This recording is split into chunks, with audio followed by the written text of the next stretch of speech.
Hello, my name is Rich Spots, and I'm here at St. Paul's Episcopal Church in Chestnut Hill, which is in Philadelphia, Pennsylvania.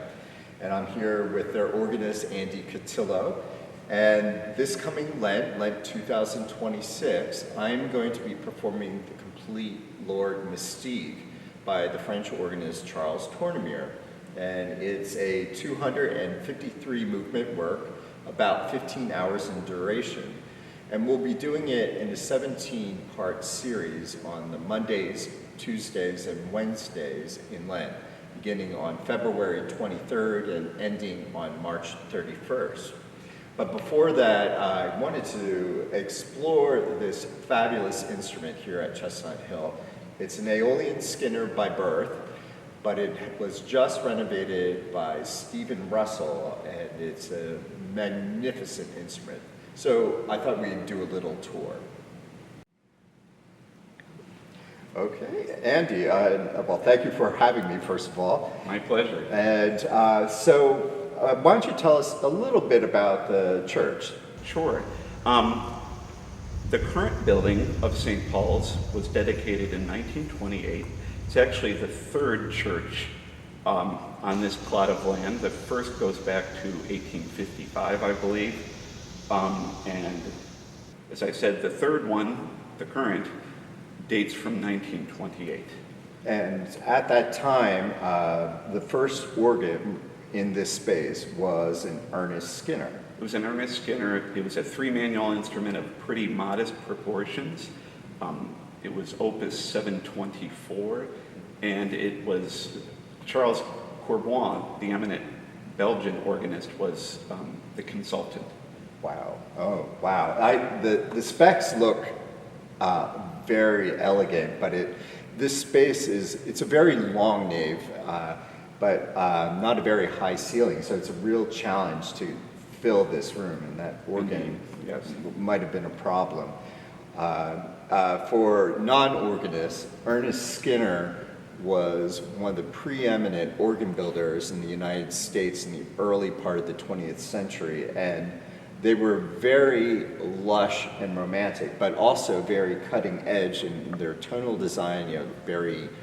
He introduced new stops like the French horn, and he had these coupling systems that you could change stops really easily. And so he was the creme de la creme of that time period. And to me, an Ernest Skinner instrument sort of is like a Tiffany window, just elegant, beautiful, and romantic, and all the colors that you see in the Tiffany window are in a Skinner instrument.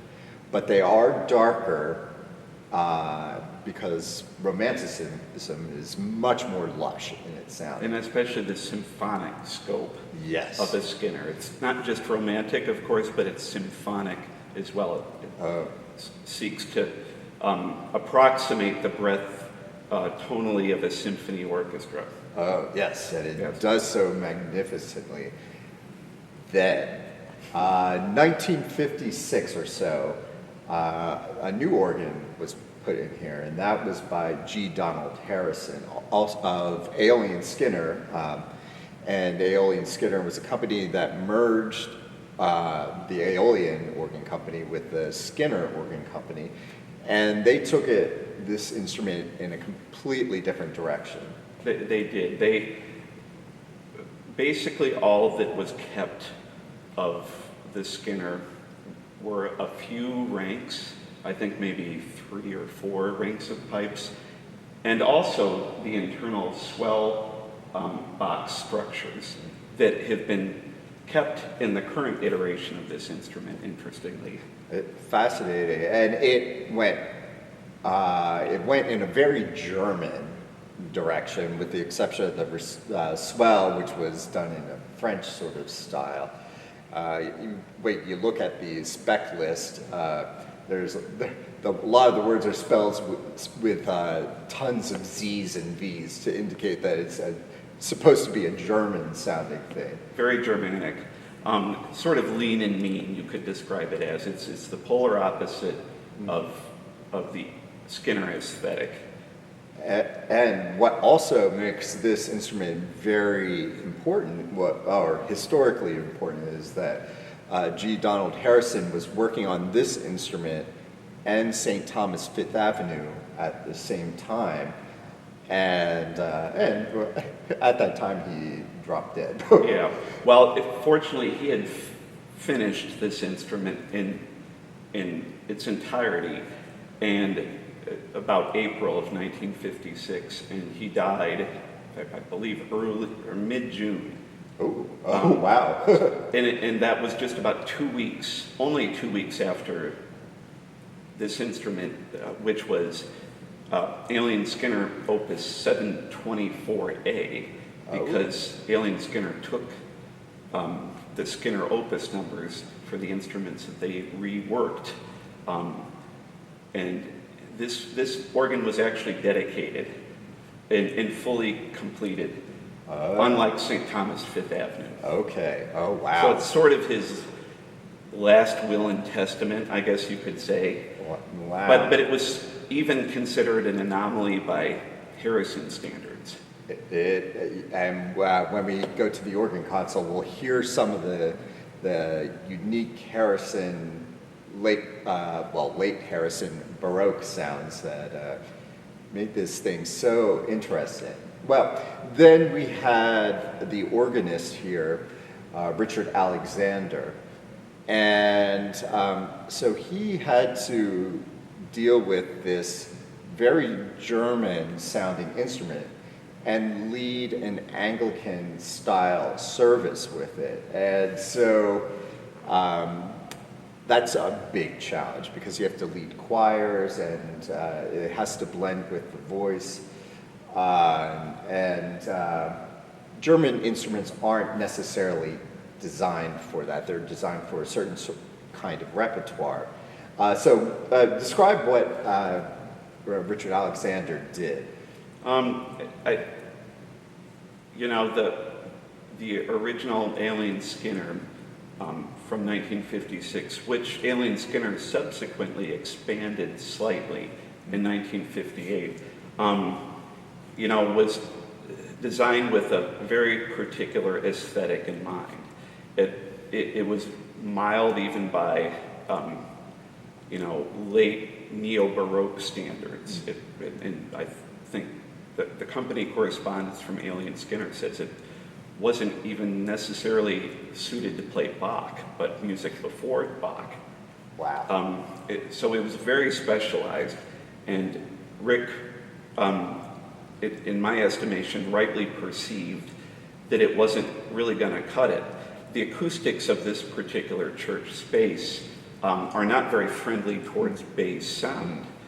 And this organ had been designed by Harrison in a sense to de-emphasize bass sound. So the design, as Harrison conceived of it, worked against, or actually worked with the natural limitations of the room. But in order to lead a full church of singing, you need bass for people to feel the organ with. It's the bass that sort of conveys rhythm in a way that people can physically feel. Yeah. So Rick realized the relative limitations of color, dynamic range, breadth of tone, and fairly early on, I think, he started here in his tenure here, which was 38 years long, in 1970. He had just recently graduated from the Curtis Institute here in Philadelphia, as well as Yale's Institute of Sacred Music. So he was a 24-year-old in 1970. And Rick's additions go back to the mid-70s when he started to accumulate some vintage pipework. So rather, not ironically, but there is some irony in the fact that he added Skinner pipework to this instrument, which had been taken out probably about 20 years previously. Oh my gosh. And that pipework was a huge success, even though it was kind of cobbled together. And when he, by the way, when he was describing the acoustics, this room has a beautiful beamed ceiling with carved angels. But I have to admit, for as beautiful as it is, some of the beam work does sort of act as an acoustical speed bump to get down to the end of the nave. And Richard Alexander was a pip, and the strength of his personality really moved this instrument into a fuller sound and much more eclectic sound. Yes. But that said, it was starting to reach its certain age when it needed to have some work done. So you called in Stephen Russell. Right. Steve Russell and company from Cambridgeport, Vermont. Steve was brought into the project by our consultant, Dr. John Schwant. But I had some familiarity with Steve's work previously, and I knew him to be a very resourceful, very talented organ builder with a great set of ears. And Steve, what I knew of Steve's work told me that he would be the perfect person to sort of continue on the path that Rick had started in expanding this instrument. I'll add that Rick was always very careful to safeguard the original historical core of the Harrison instrument, which is still here. And Rick's additions, or the ones that he supervised rather, that were carried out by a number of different organ builders, all pointed in this direction of expansion of tone. And Steve's mission with his renovation was to further that and make the tone even broader, to fill in a few gaps here and there that we saw, and also to sort of make the mechanism fully reliable. A lot of the efforts of this project were not necessarily of a tonal nature, but just to sort of shore up the mechanical chassis of the instrument. And it has a new console, for example. Wow. And Steve was also careful to safeguard the historical aspects of the instrument without being slavish to them. Wonderful. Well, why don't we go over to the organ and we'll hear the sounds that this thing can create. You got it. Okay, thank you. So, Andy, why don't you show us what this instrument can do and actually demonstrate part of its history. Yeah, what was the Harrison organ and how Stephen Russell has expanded upon it to give it more foundation and such. Surely. So I think the easiest way to hear that is by comparing and contrasting the principal choruses. So this is pure Harrison.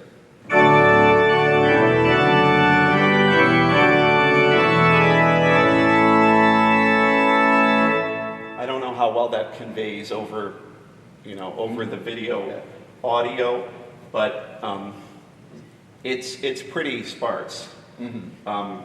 And this is the current iteration of the full principal chorus.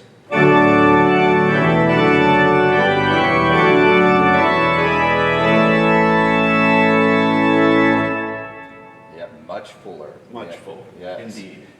Yeah, and so then the instrument, the swell, and just the instrument in general, had very bright French-sounding reeds, along with some antique reed color. So can you do some stuff with the reeds that were on here? Sure.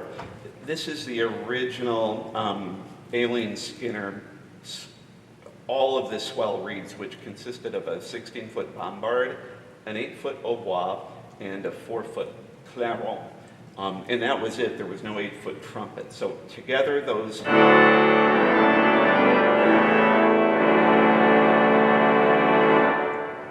So those are those reeds, and you can also add the Grand Cornet mixture, which is an original Harrison stop that gave that combination more of a tang.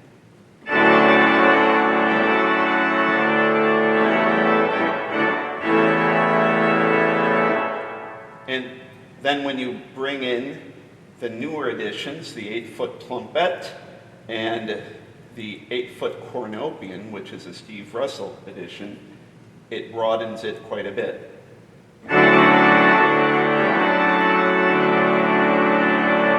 Without.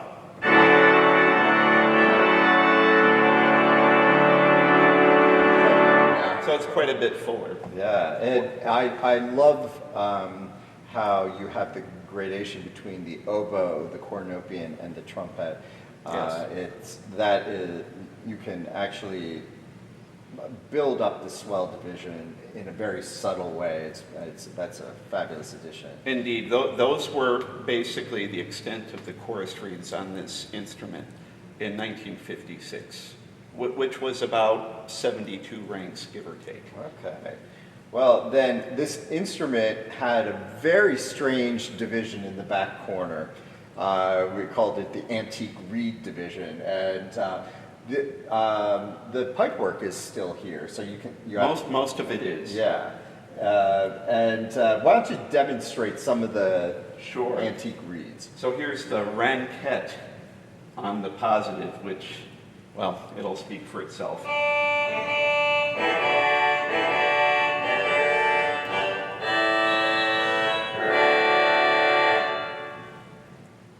You tune one of these things and it immediately goes out of tune. We just tuned it this morning. Yeah. Oh well. Here's the Rohr Schalmei, which is a little bit smoother. There's also the Krummhorn.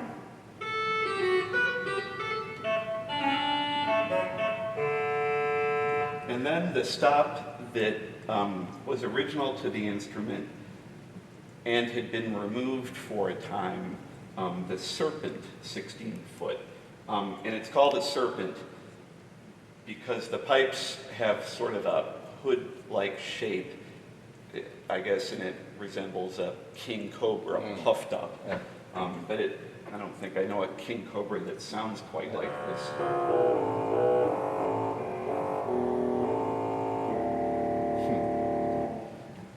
And when with Stephen Russell organ, he took that space, which really only had these little antique reeds and a strange cornet mixture, Yes. without a foundation.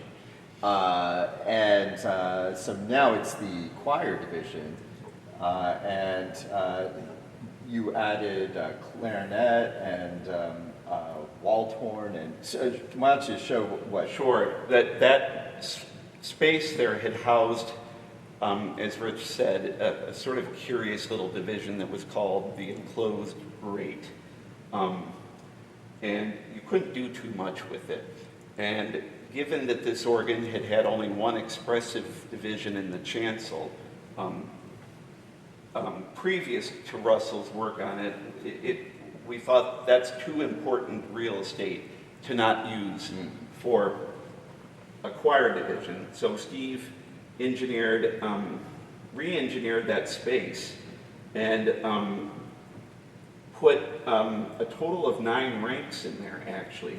So there's a wonderful small diapason that he built the pipework for, I'll add. A Hohlflöte, a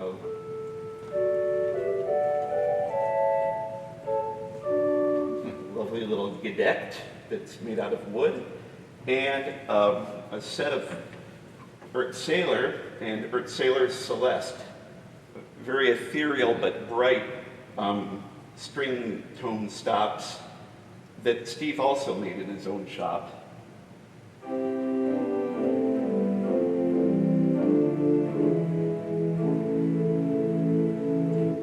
And then, as Rich said, there's a Waldhorn, which is vintage pipework.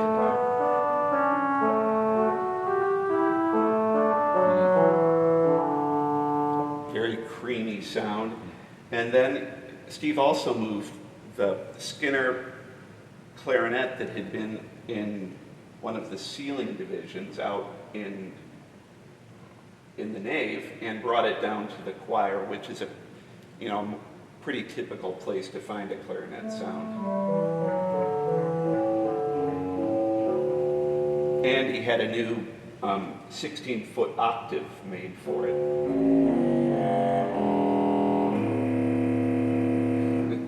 So you get really, when you get everything together, you can approximate, a full swell in miniature.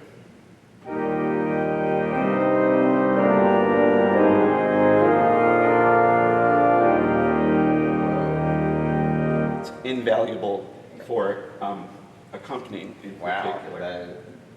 Wow, that is, I cannot say how useful that is when, because I remember the antique reed division, and I just never knew what you could use it for, and this is so much more versatile. I think so. One thing that I think was a particular success of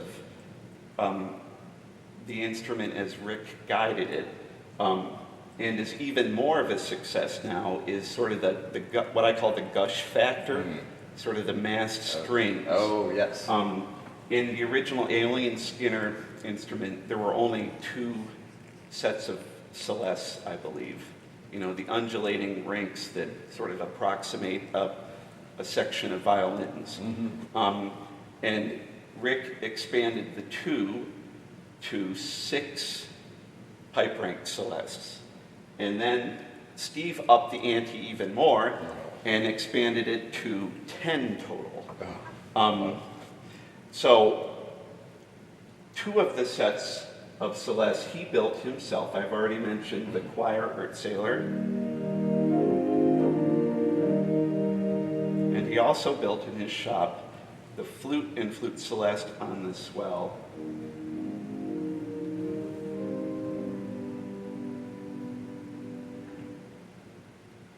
And finally, he also added a gamba celeste.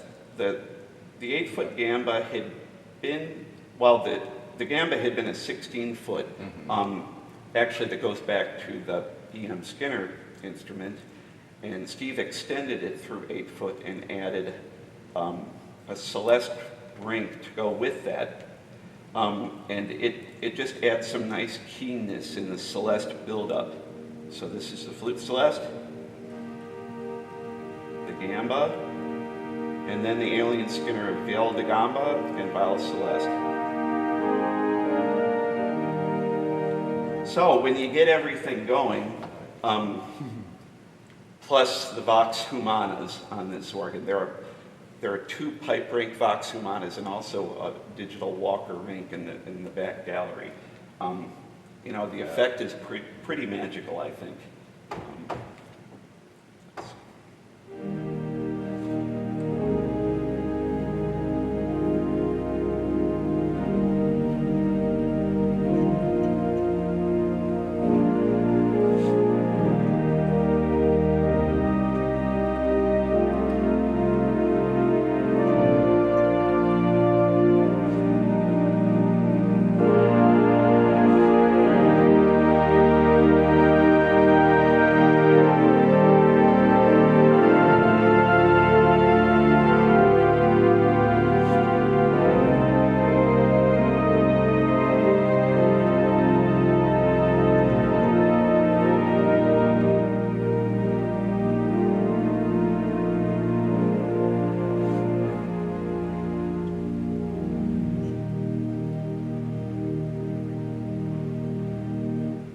You wouldn't have a prayer of playing this piece There wouldn't be effectively on the original Alien Skinner instrument. There wouldn't be a dry pew in the house. Yep, exactly that.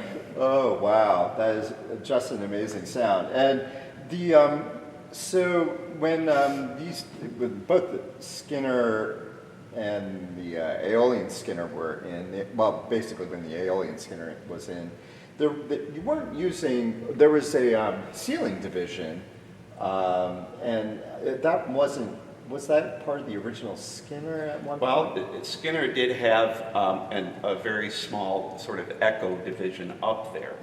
And there's a large chamber up there that I don't think Skinner fully utilized, but Rick sort of seized on the again, I call it the real estate up there, and significantly expanded the color of the instrument by putting a solo division of mostly vintage Skinner, and I think there's a Roosevelt rank up there as well. So there's the solo division and what Rick had called the echo that is now labeled the nave swell, which is just it's a swell division in miniature. So there's actually a good proportion of the instrument that's out of the chancel and sits up there. Fabulous. In two chambers. Do you have, can you demonstrate some of the unique stops that are in the solo division? Sure, these are all sort of specialty Skinner stops, color reads. Here's the Corno di Bassetto, which is one late organ professor, Eugene Rohn, used to say is an industrial strength clarinet.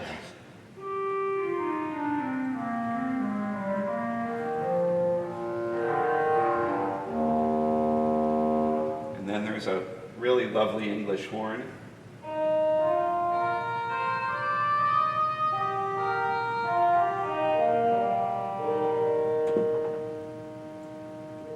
And a French horn.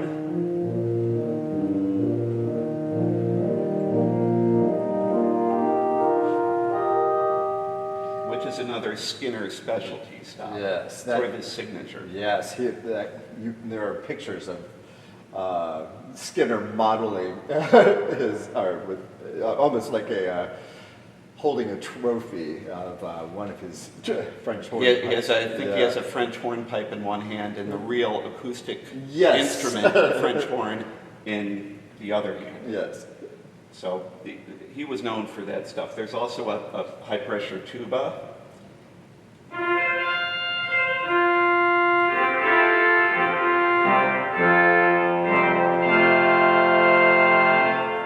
There is a wooden concert flute.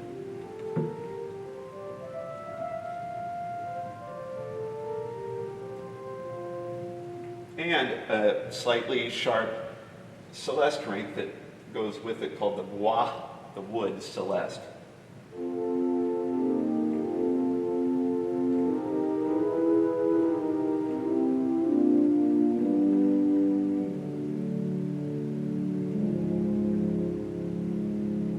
And a set of cellos.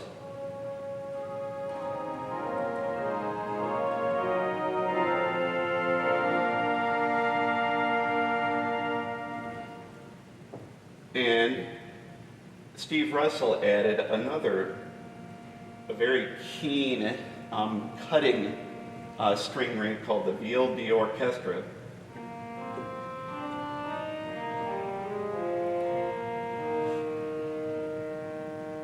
It more closely approximates a real orchestral string, and you can almost hear the rosin, you know. And there's a set of actually 2 rank Celeste that goes with it.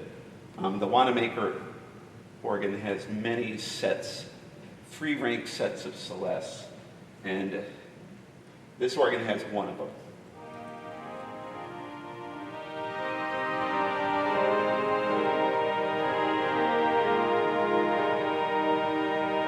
So when you get all of them together,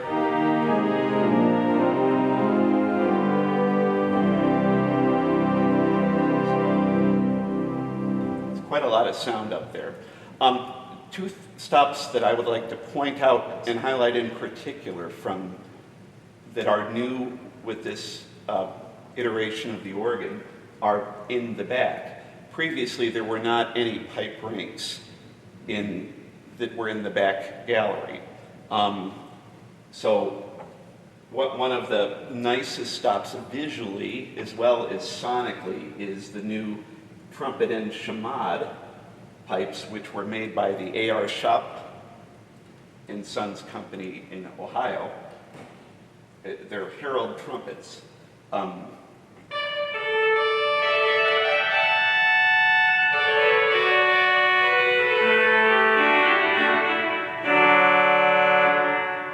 And that's one of actually three sort of big reeds on this organ. There's also the Flompette Héroïque, which is up front. And I've already played the tuba stop, which is enclosed in the solo division. And the other new stop that is very prominently featured, sort of lined up against the back wall, is a 16-foot open wood diapason.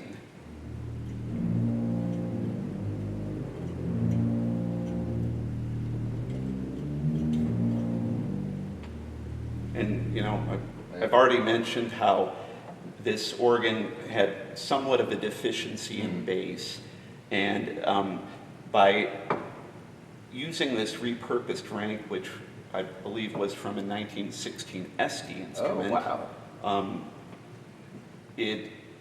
It brings the bass sound directly to the congregation. And so by being back there, they're not necessarily aware that it's back there and used with the rest of the organ, but they can feel it.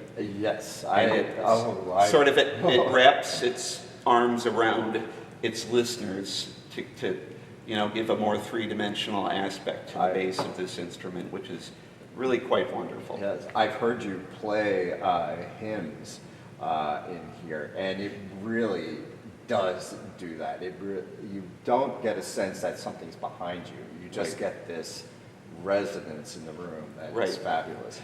Rick did a lot through his expansion of the instrument to, sort of help out with the bass deficiencies.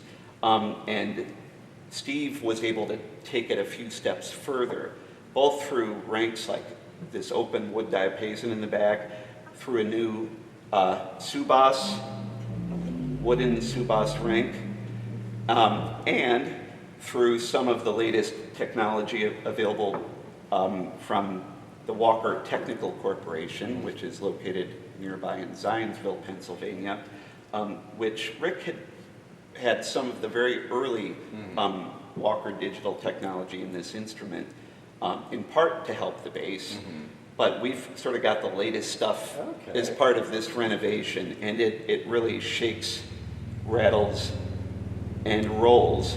There are four 32-foot flue stops.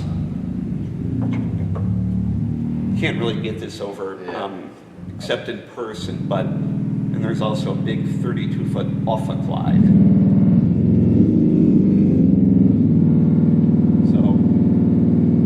So like I said, Steve took what Rick was already doing and had done very successfully and just took it a few steps further. Wonderful. Well, why don't you play or just sections of pieces, or just so that people can get a sense of what this sounds like? Sure. Here, I'm going to just play a little snippet from the Gigoux Grand Chœur Dialogue, which I've already sampled, and it shows some of the big reed sounds, and then also sort of the fuller organ sounds.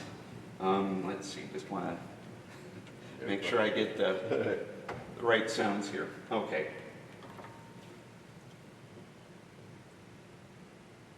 So here's the big reed in the back.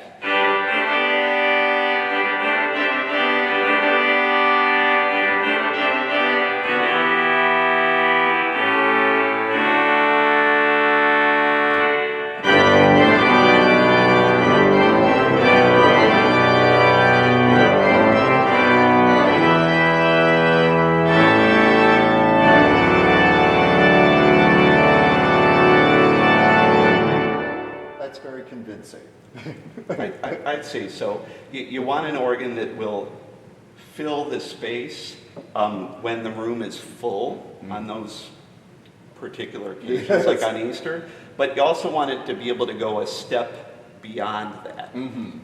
for those situations when it's warranted. And this organ really, for my money, covers it all. Wonderful.